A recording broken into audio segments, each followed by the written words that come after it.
Morning, welcome back.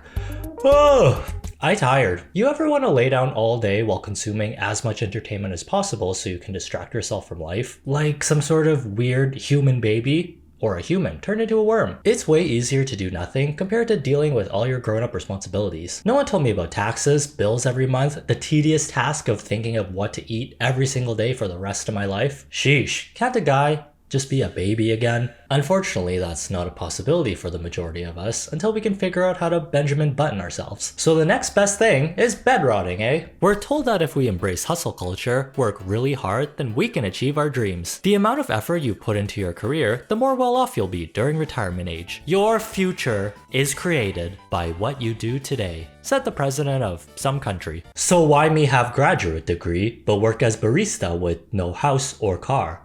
No, this is Patrick.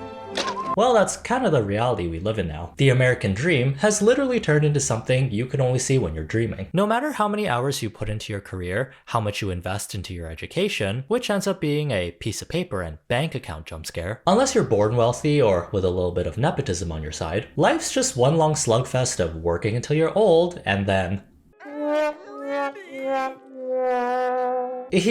that's kind of soul crushing. So taking the entire day off from time to rest and not think about 1,000 things at once helps us avoid burning out. The best feeling is working really hard, then taking 1 to 2 days off with your brain turned off to do nothing. Although bed rotting is a trendy activity we've been seeing that goes further than a day of self-care. You're in your room, laying in bed all day, except you're not sleeping, but doing passive activities to avoid life, like scrolling on your phone, watching movies, counting the pores on the ceiling. Think of it as stress-inducing procrastination, where instead of relaxing at a spa, you're closing your eyes so you don't notice that the building is actually on fire. You can find a lot of content from Gen Z and millennials sharing their bed rotting experiences, either for clout and views since it's trendy to do so, or to connect with others who are going through something similar. There's been a shift in the public sentiment from this being a quirky activity to this isn't good. It depends on the severity. A little bit of bed rotting can just be someone taking time off, but extreme levels can be linked with someone who's mentally unwell, especially when you see rooms that don't have floors anymore because it's covered with so much junk, and the bowls and dishes with old food in them started making their own clothes to wear. Bed rotting is a trend where you just kind of enjoy the time that you have in your bed. You can see this person right here on TikTok who made a video about their trend. They have cups laying around their room just filled with mold because they're just bed rotting. All of these cups, Chick-fil-A containers, all of this stuff has just been piling up because all they do is lay in their bed all day. I know we shouldn't eat mold, but why it look like I kind of want to eat it? We shouldn't be glamorizing this behavior, but focus on curbing it instead by sharing tips or showing our progress when we finally decide to clean our rooms. Here's what you're gonna do if you've already rotted half the day away and you kind of regret it. So that was a little taste of bed rotting in the West. Now in Asia, this isn't just a concerning phase anymore. A few cups with moldy drink in them is nothing compared to the DIY hill you made in your own home out of trash. I like sledding on a fluffy white hill as much as the next person, but this seems like a biohazard. There are 2 content creators from Japan that kept popping up on my timeline who have quite the interesting following. The first one is Haritsu, an Indonesian college dropout living in Japan, who's known for cooking food that is well beyond its expiration date, eating it, and somehow surviving. And we're not talking about a yogurt that's a few days past its best before date. I saw this man take Resident Evil looking rice from underneath the sink, give it a bath, then make it into a somewhat decent looking dish.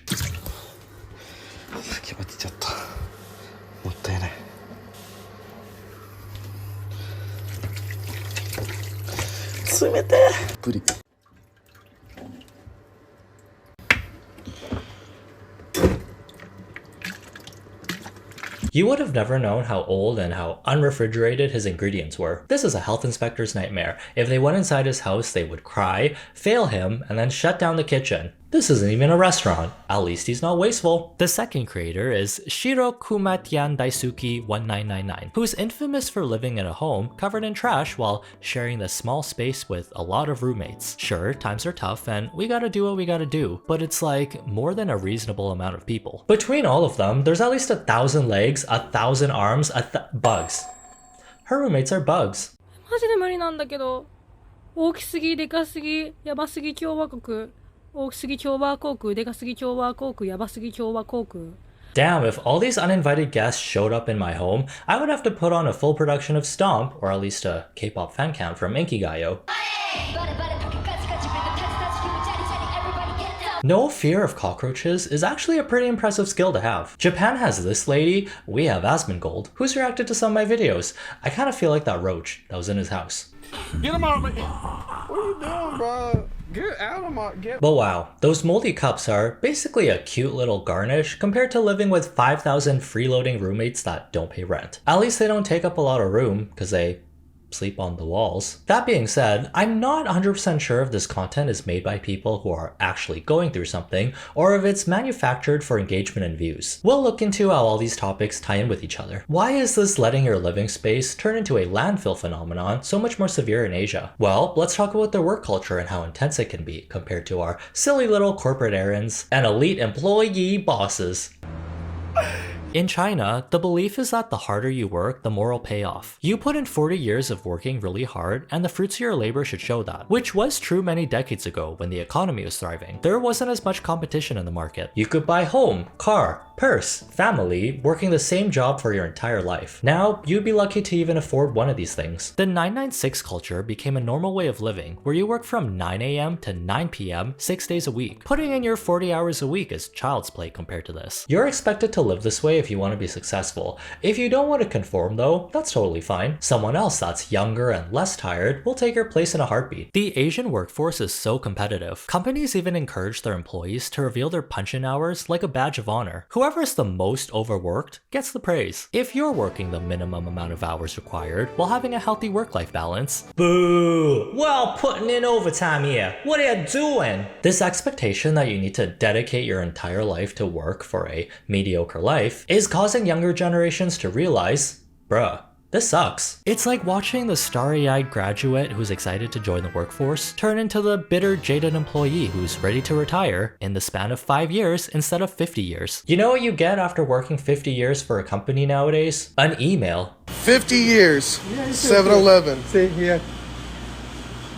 In 2022, a term called Bailan started trending in Chinese online gaming communities, which translates to laying flat and lowering one's goals. Basically saying, no thanks, I think I'll pass on this crazy work lifestyle. There's a lot of talented, hardworking people out there who want to make their career the main focus of their lives. But not everyone has to live like that, right? What's the point in working so hard if we're gonna stress ourselves out until we develop health issues? We're still gonna be scraping the bottom of the barrel while the rich get even richer. So doing just enough to get by might be a better option for some, and there's less risk of getting burnt out. Basically, keep your expectations low for everything you do in life. Japan also has a similar working culture. It's based on intense commitment, ethics, and extreme dedication to the company you're working for. If you're just starting out in the workforce, they have a strict hierarchy system you need to follow. If the boss says, put on a furry suit and start serving your country, then you better start learning that K-pop choreo ASAP. Also, think I'm going through a phase right now. There have been one too many furry references in my videos recently. You also need to show that you're a team player by drinking with your coworkers every night. How does that show you're a team player? Well, it's all about tradition and conformity. If you're the only one who goes home, boo! And forget about sleep, you might be able to sneak in a quick nap on the subway ride home before you need to show up for your next shift, but hey, that's the culture. Did I also mention Japan has the highest levels of working hours in the world, where employees can average 80 hours of unpaid overtime per month? The anime Zom 100 does a really great job at showcasing this lifestyle in their first episode. All this pressure from work, school, and family to fit into your expected societal role, you can see why this bleak overview of the future is causing younger generations to be discouraged, which has given rise to people adopting a neat lifestyle. Not as in a clean person, but as a not in education, employment, or training person. There's no long-term goals here, just surviving through each day by doing the bare minimum. As long as you have food, housing, and entertainment, then you're solid. A more intense form of the neat lifestyle is a hikikomori, which is a Japanese word that translates to pulling inward, being confined. This is where you withdraw yourself from society, where you basically never leave your home. Described as loners or modern-day hermits, it usually consists of people in their 20s to late 30s who are still living with their parents and rely on their support. In Japan, there's said to be at least 500,000 hikikomori. It's thought that the numbers could be double that because so many of them go uncounted. Most are men 15 to 39. Some experts believe that it's a condition caused by traumatic experiences of shame or grief. Could the pressures of Asian societies be the root cause of these content creators posting their strange lifestyles online? Maybe that's just a theory, a moldy rice cooker theory. Speaking of food that would definitely shave off years of a regular person's life, either this guy has the strongest immune system in the world, or the soap he uses to wash his food can eliminate every single disease on the planet. He's known for taking rice that's half food, half a living organism, and turning it back to normal by giving it a bath.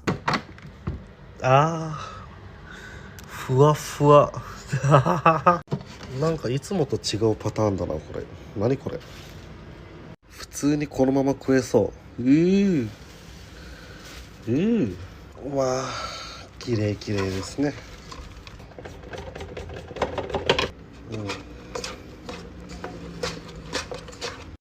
なんかこれでもうまそう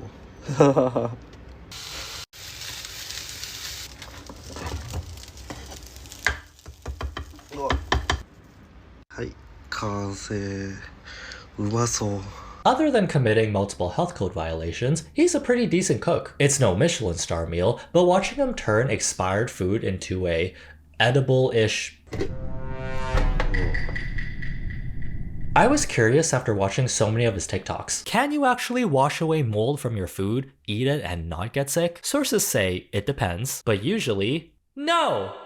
What's even more interesting is that he's never gotten sick from doing this. Do you ever get sick? I never get sick. Even I find it hard to believe that I've never even had diarrhea because of the food I eat. Especially during my first year on TikTok. I was not that popular, so all I could afford to eat was the rotten food. But yeah, I think I am freakishly healthier than normal people. Or maybe I'm just used to it by now. Damn.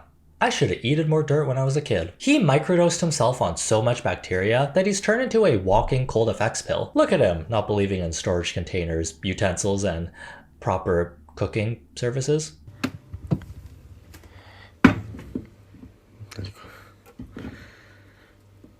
Yeah.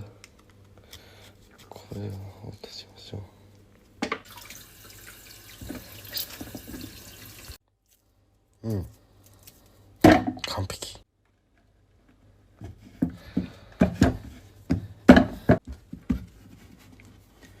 よしこれ一旦どかしましょう Oop. Just a little seasoning from the bed for some flavor. I know the microwave has a built-in plate, but you got a regular plate right there. I'm also showing the least scary parts of his TikToks. Some of the food he scrunches up looks like it came from a nightmare. Okay, if you don't think about what these ingredients look like before, he made a slightly upgraded Lunchable pizza. はい完成い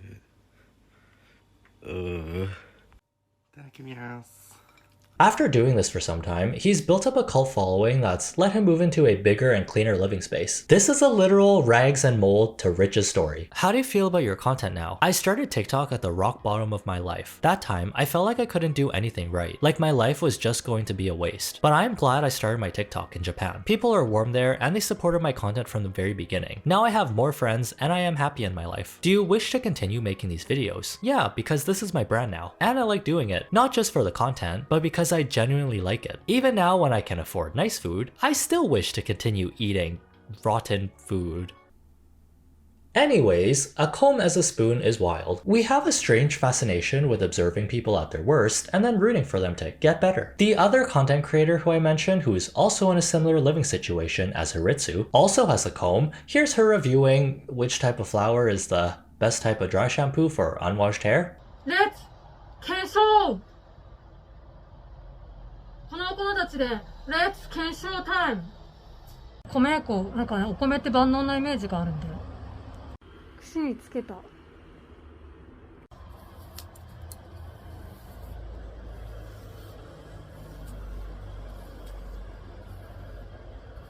あでもちょっとサラってなったすごいお米の力 I will say, she's definitely a better cook compared to the previous jump scares we saw. Plus, the ingredients she uses are not moldy or scary looking. Thank God, the bare minimum. This pasta looks pretty appetizing. I would eat it if it was served to me. Although, can I take my food to go? There are one too many cooks in this kitchen, and they keep coming towards my food. It's making me nervous. だから今日の家夜ご飯代216円だよ。やっぱねパスタミートソースが一番好きどす。んでこれスーパーの箸だから無用だし。いきます。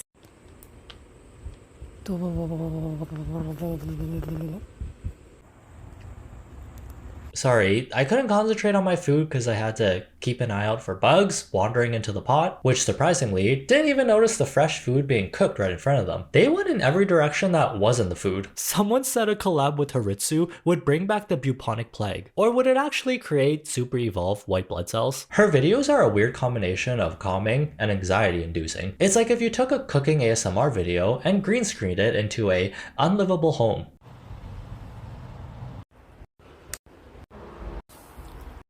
200円ちょいって高い方だよね。まあでもたまには、2日連続。昨日とで2日連続か。で、最後に使うのはこれ。もうこれでね、何作るかわかるよね。だからね、ちょっとね、フォロワー10万人達成した記念に、カレー食べたいなーなんて。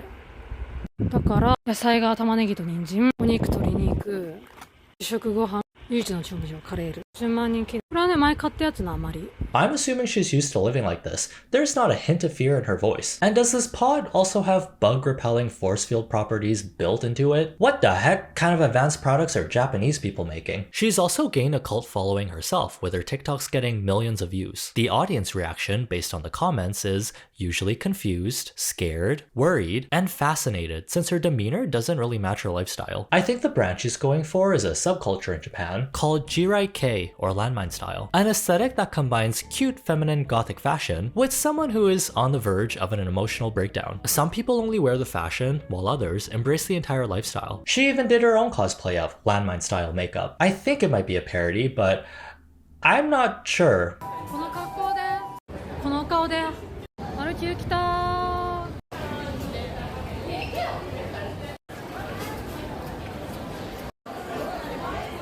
After watching a bunch of her content, I'm starting to wonder if this is actually real or some kind of social experiment. I use Google Translate to read her bios and captions since it's all in Japanese, so take this broken English with a grain of salt. Concurrent viewership is #1 in Japan. The most entertaining and genius streamer in Japan. Unauthorized reproduction prohibited. Legal action taken. There are even comments questioning if she actually lives in this house. First of all, how would you even sleep? Second, do bugs need sleep? It's hard to say for sure if this is a cosplay of someone with a really strange lifestyle. If it is, then interesting. You definitely have people curious about the character you're playing. But if she's actually going through something, is the audience that she's building enabling her unhealthy behavior? Or is this just a simulation? Or will this be another moldy rice to riches story? All jokes aside, no one should be thinking this is a lifestyle to strive for. A little bed rotting here and there in moderation is okay as long as you can pick yourself up afterwards. These extreme cases of gaining a following by living in a garbage house are rare instances of someone getting famous by showcasing their bizarre lifestyle, when in reality, there are a lot of people struggling like this without the money and fame. It's very fascinating, and I'm seated for some more plot development. Do these people end up cleaning their houses and getting their life together? Also wondering, is this the secret to turning your immune system into an impenetrable fortress? Cause how are they still out here looking normal? I'm surprised they're not turning green like a Sims or that green lady from Wicked. They must have plus 100 and poison resistance or something. Spending 5 minutes in any of these houses would have me feeling nausea, heartburn, indigestion, upset stomach, diarrhea. Hey, Pepto-Bismol! You know what else can prevent you from getting sick? The YouTube algorithm. Don't forget to give this video a like if you enjoyed the content to see more of my videos. You'll also get a +2 stat boost against germs, toxins, and the common cold. Disclaimer, percentages can vary based on individual experiences. Have a good day, try not to be dumb, and see you in the next one.